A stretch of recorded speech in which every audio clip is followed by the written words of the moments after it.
Matt Money Smith here from Believe in Chargers. Let's talk about Gusto. I appreciate you small business owners. You're the heartbeat of America, but at times, time can get away from you. Let Gusto take care of how your business operates. Automate your payroll. Get some HR with Gusto. It is the fastest way to cut friction so you can focus on what moves the needle and leads to success. So how does Gusto do it? Gusto is online payroll and benefits software built for small businesses. It is all in one, remote friendly, and incredibly easy to use so you can pay, hire, onboard, and support your team from anywhere. They're ranked number one on G2's highest satisfaction products list for 2026, and you'll be joining 400,000 small businesses that use Gusto. It is simple. It is quick to switch to Gusto. Just transfer your existing data to get up and running fast. Plus, don't pay a cent until you run your first payroll. So try Gusto today at gusto.com/believe. That's GUSTO.com/believe, BLEAV. And you're going to get 3 months free when you run your first payroll. Again, that is 3 months of free payroll at gusto.com/believe. Again, one more time, gusto.com/believe. Every team, every topic, everywhere. This is Believe. What's up, family? Jared the Bossman here. You're tuned into the Bossman Show on AM 1010, AM 1430, 1055 The King. Let the King out at 105theking.com and the Bossman Show at bossmanshow.com. Hit me up on Instagram, The Bossman Show, Twitter at Bossman Show, and Facebook, Bossman Show. It's the Bossman on your radio. Listen to the Bossman Show with your host, JR, Saturdays at 9 a.m. right here on AM 1010, The King.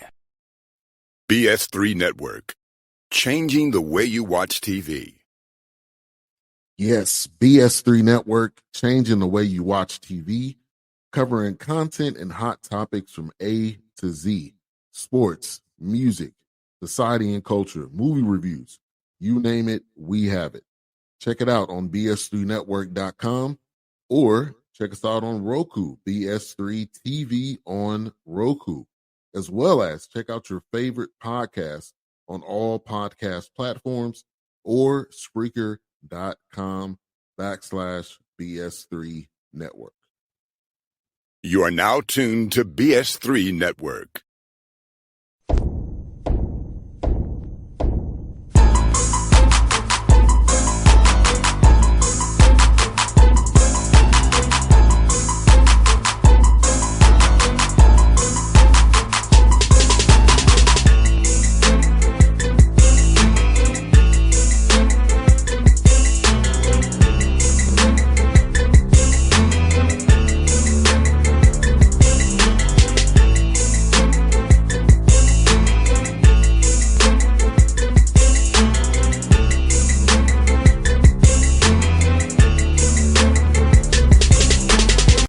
Back on the Bossman Show, new head coach, the Air Force Falcons, Coach Crispin here on the Bossman Show. Coach Joe, man, a highlight for you going to becoming the Falcons' new head coach, man. I love the gear you got there on. Man, I love it.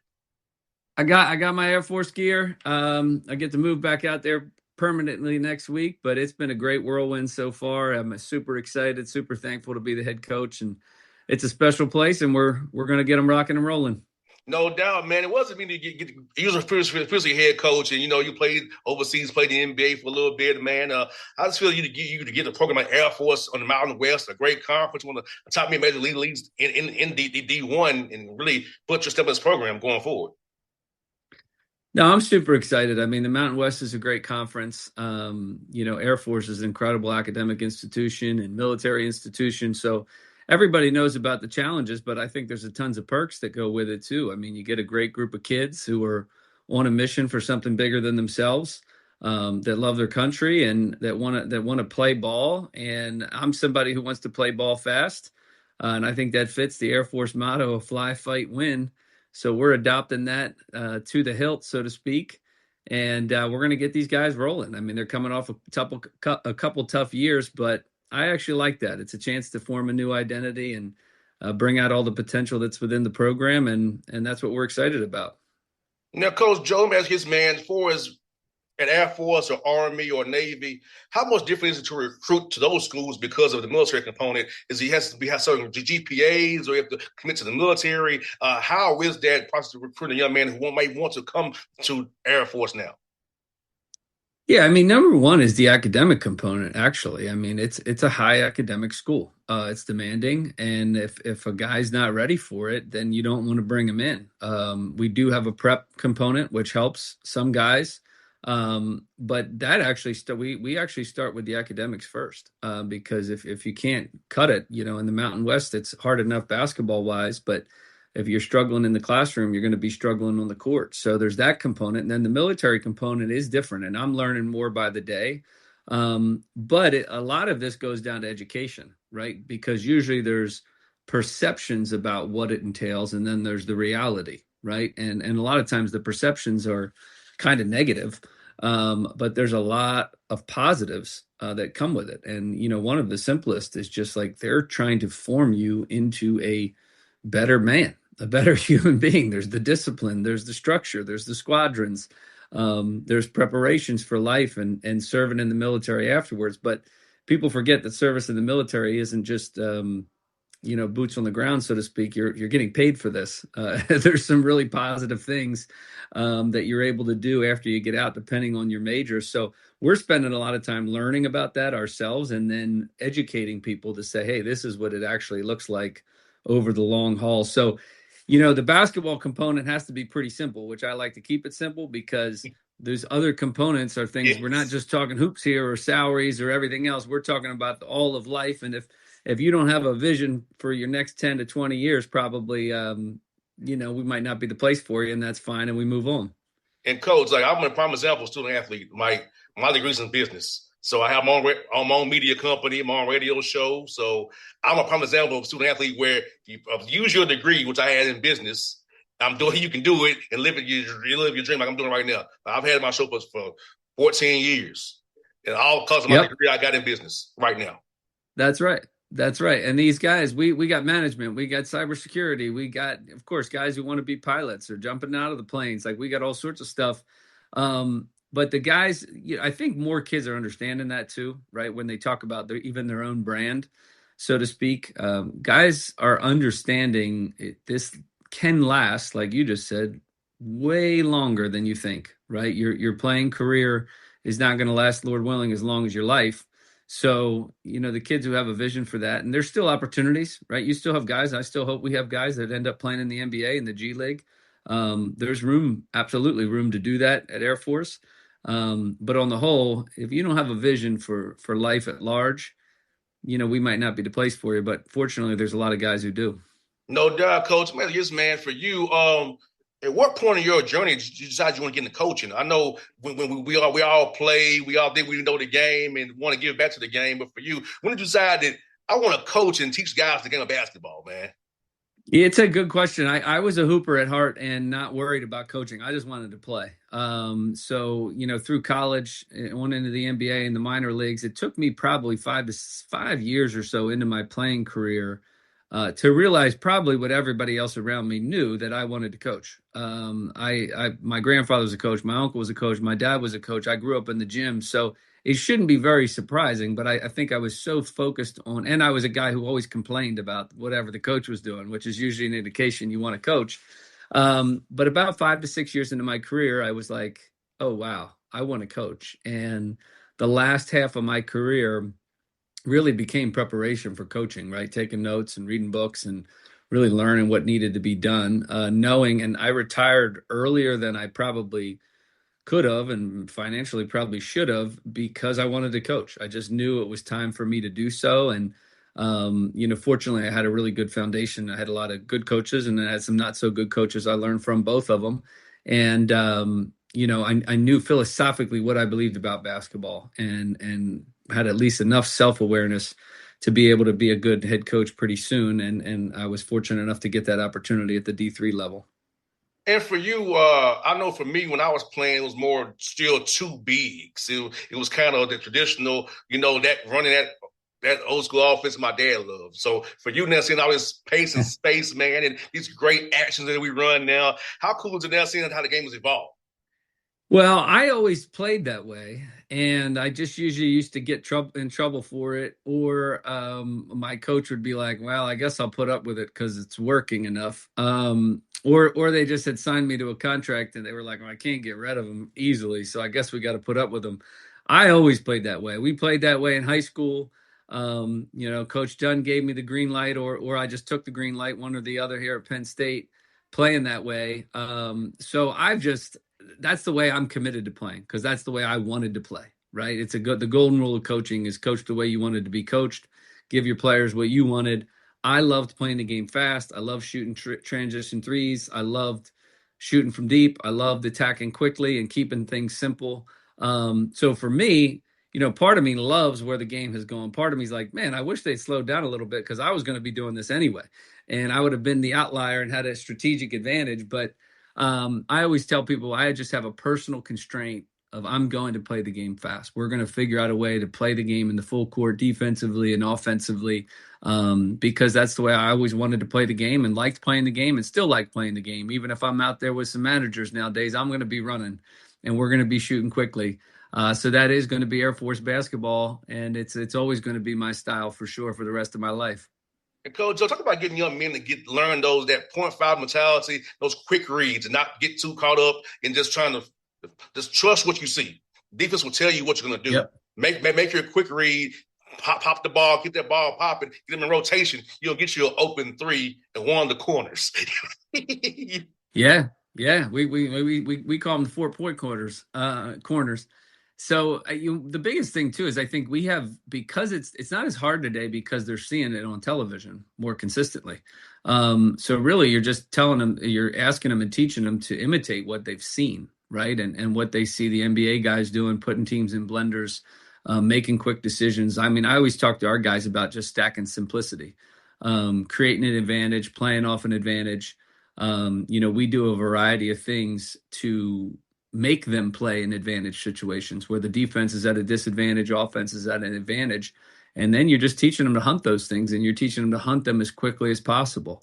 Our guys like it because it's dynamic. It forces everybody to make plays. It forces everybody to make quick decisions, but also to take shots, right? This is an attack first mentality, a paint first mentality. And players play better when they're in that aggressive mindset. And this style of play puts them in that aggressive mindset. So it makes it a lot easier to teach because you're going with the grain, you're going with the wind, so to speak. That's the way they want to play. They're not resisting you at any stretch. And I've been lucky, Coach Joe. I've been around the Atlanta Hawks, the Memphis Grizzlies, and the Indiana Pacers. They all play conceptually out of 5 out. And it's similar. It's like, yeah, it works because you're not thinking it's playing. You have concepts. Yes. And it's beautiful. You don't have to sit up here and look at the play sheet and call one down. Right. Slow everything down. Let's just play. No, and it's I always say, like, as a player, you want to feel confident that you have the answers, right? You have the answers. The defense is just going to give you some problems. We got the answers. Well, I don't want to be the guy on the sidelines directing traffic like an air traffic controller. I might have the answers. I should have the answers. I should know what the answers are, but I'm hoping, and the hope and the goal is always to prepare your players in a way that they are confident they have the answers. And that's really the conceptual approach, is just trusting that they've internalized the game. And we always played the game that way. I mean, we played the game that way on the playground back in the 90s. We knew who the weak defenders were. We knew who the best players were. We knew where they wanted the ball, and we knew how to get them there somehow. So, we always used that.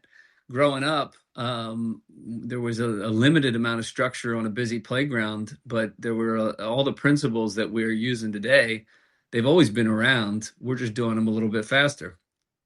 100%. And Coach, let me ask this, man, how is it getting young men in college to kind of understand game plans, understand scouts? I know even in the NBA level, I see it where sometimes the guys who don't play as much have issues with understanding their roles on the scout, understanding what the game plan is. So how about getting young men in college to understand how to look at the game mentally, understand game plan, discipline, understand scouts, understand what to look for, how to adjust in game, and understand the concept about having walked through it previously, per se? Yeah, I'd say we talk about it a ton with process and information. I don't want to overload you with information, but the information I give you, you have to apply the information. If you got to take what's on the whiteboard onto the court. You got to take off from the film onto the court, right? In the NBA, to your point, I learned that quickly in the NBA. And I was fortunate enough to be able to do that. And I had the preparation to be able to do that. But they would show you some film before the game, and you were expected to go out and apply it. And the guys who can't apply that information often can't play. So with college guys, a lot of times in the AAU environment, you play so many games that your preparation is limited.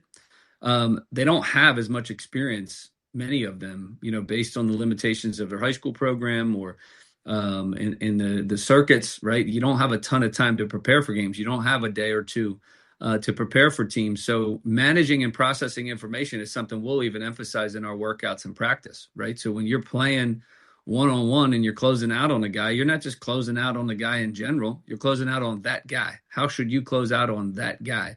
What kind of pace do we want to create against this team? We'll even, when we come back and have most of our group in the summer, and when school starts and we have team practices, we'll have scout guys who are playing a different way and a slower pace, maybe where we have to speed them up, all to work on that managing information, because you don't want to just be practicing it in the games. That's for sure. And it's often what makes the difference. I often say from a coaching perspective, even to this day, I probably played longer than I coached.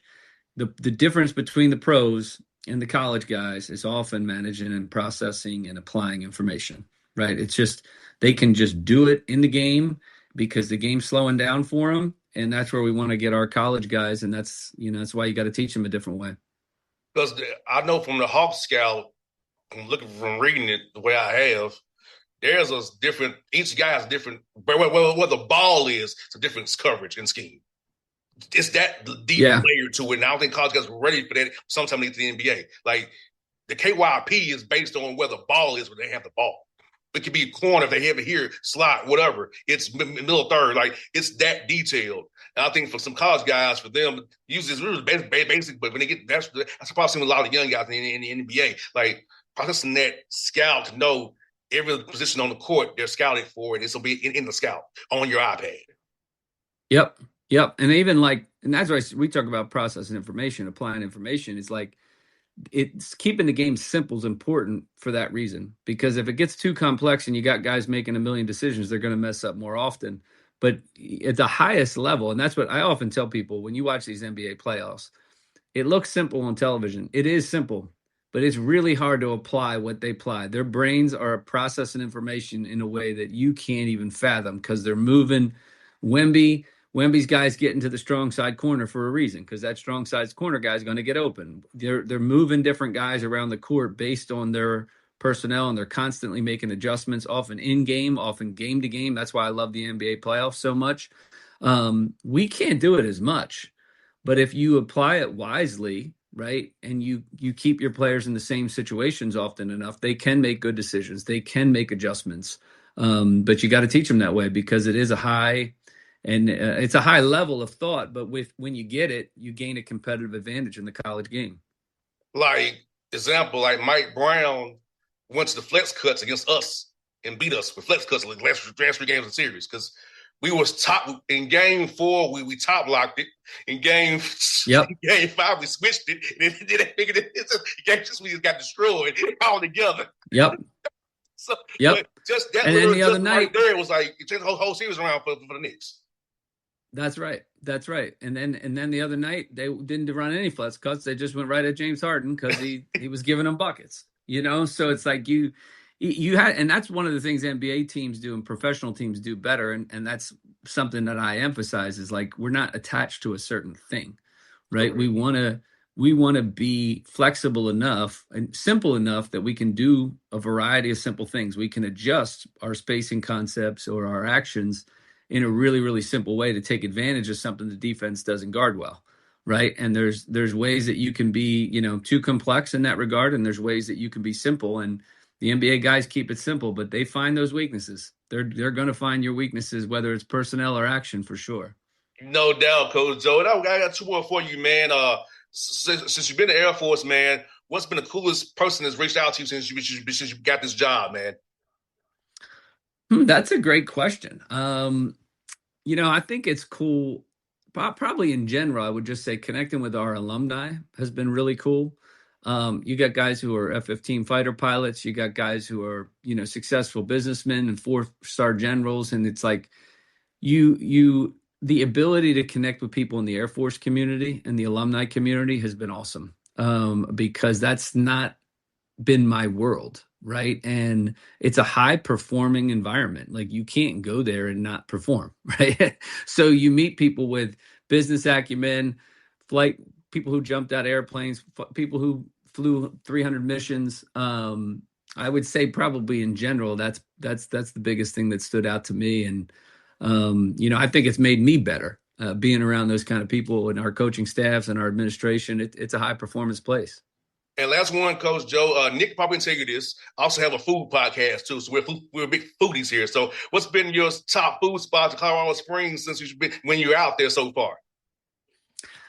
Man, that's a good question right there. I gotta think about that one. I went out to lunch with Fran Fraschilla and Coach Troy Calhoun, our football coach, one day at the Lazy Dog, and they had a creative menu. I've been there twice.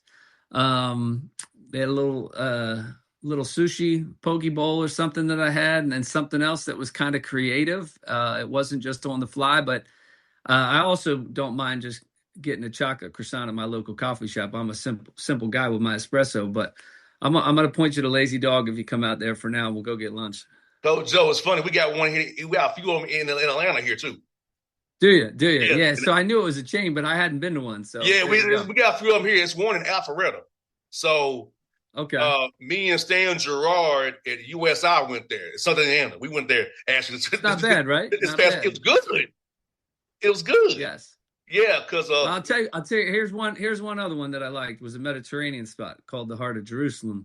I played in Turkey, I played in Greece. I like that Mediterranean food. Me too. So, like, if you want something that's a little bit, smaller, kind of probably a family owned, I'll point you there, right down the road from the North Gate. The coach, that man. Now, we in Atlanta, we messed up here. Is it gyro or gyro? How do you say it the right way? I say gyro, but that might just be because I'm from Jersey, right? But I say gyro. Someone say gyro. I say gyro. That's what I say. Well, that's only if you're in Greece or Turkey, but they're gonna understand you either way. They're gonna get you something good either way. Hey, combo plate, lamb and chicken with tabbouleh. There you go. And give me some baklava afterwards. I'm good to go. Yeah. So, hey, Coach, we already there. Coach. We already there, man. Hey, Coach, man, pleasure having you on the show, man. It was fun. We got to do this again really soon, man. I wish you all lucky out here. Love talking ball with you. I look forward to watching all the action you run this year on ESPN Plus, man, when I'm watching your games and CBS as well. Awesome. Appreciate you. I'm looking forward to doing it again. Yes, sir. Appreciate you, brother. BS3 Network. Changing the way you watch TV.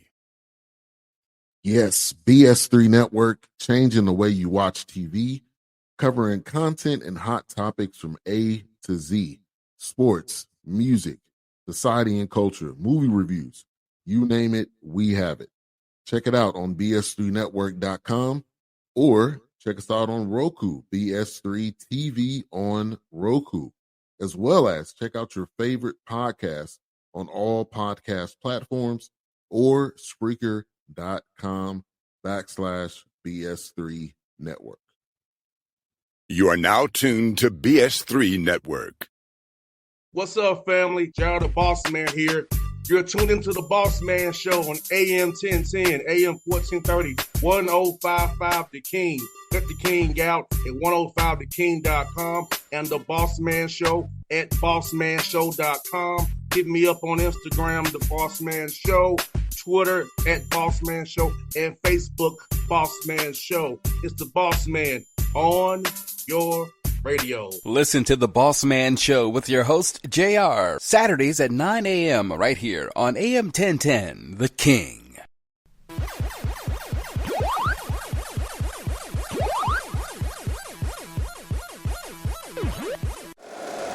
If you like the show, please take a moment to rate, review, and subscribe. It really does help the show to grow. Thank you for listening.